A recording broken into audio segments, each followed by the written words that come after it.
مرحبا على أحلى متابعين مطبخ شموسة، وهاليوم وصفتنا مقلوبة الدجاج بالبرغل. خلينا نشوف الخطوات شلون.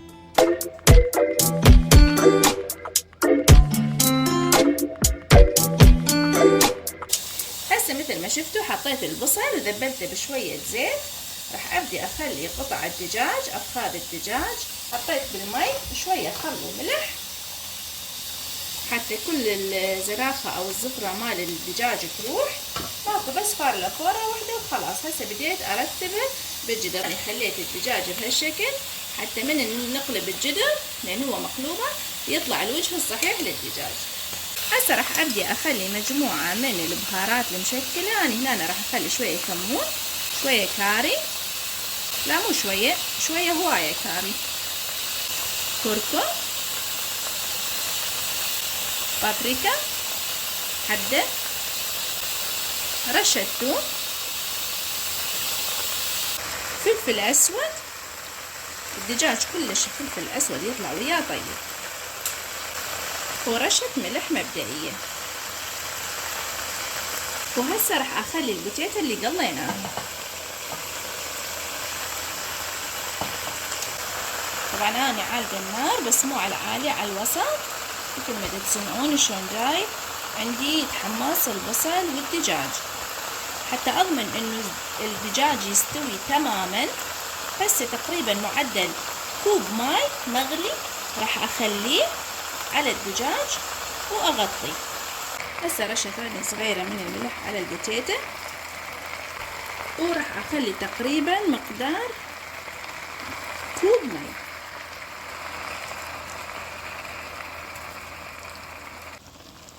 هسه بعد ما خليت كوب الماء راح اخلي النار متوسطة واعوفه تقريبا 20 دقيقة حتى اضمن انه الدجاج عندي استوى تقريبا 3/4 سوا. وهسه بعد تقريبا ما نشف عندنا المي اللي خليناه والدجاج عندنا استوى راح ننزل البرغل. انا البرغل خاسلته ومصفيته، وهسه دا اخليه نوزعه بهالشكل.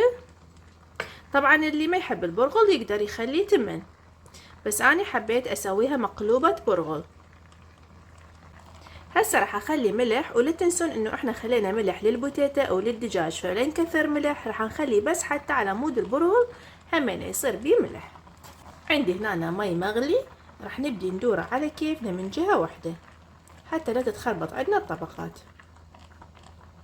لازم يصير عندنا المي حد وحد ويا البرغل.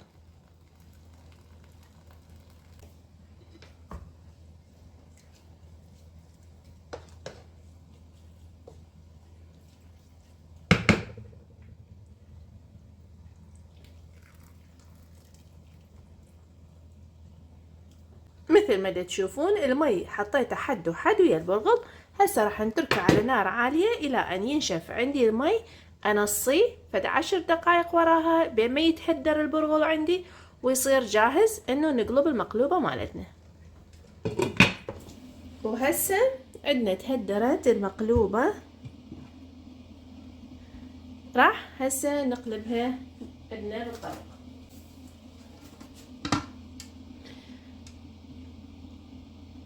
وراح نجرب نقلبها. بسم الله الرحمن الرحيم. واو،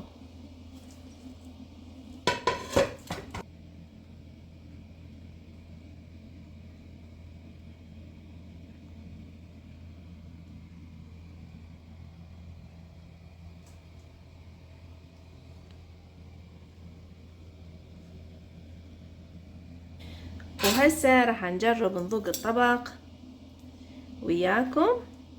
شوفوا ما شاء الله الدجاج شلون مستوي وذايب ذوب. ناخذ لنا قطعة دجاج، قطعة بوتيتا،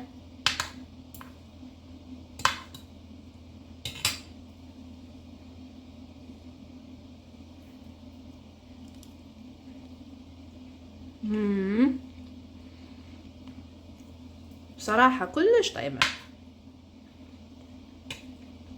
نكهة البرغل ويا الدجاج ويا البوتيتا كلش طيبة، والدجاج ذايب ذوب، البوتيتا كلش مستوية ومتحمرة وتجنن لان احنا طبعا مقلية مسبقا.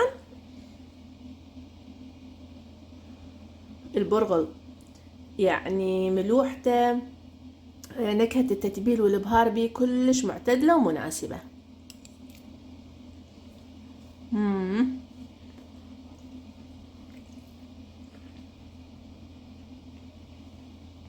كلش طيب. نذوق البرغل واحدة، كلش طيب. طريقة سهلة وطيبة وتغيير عن التمن، وسهمكم ألف عافية. إذا حبيتوا الطريقة لا تنسون اللايك وتفعيل الجرس والاشتراك بقناة مطبخ شموسة. مع السلامة.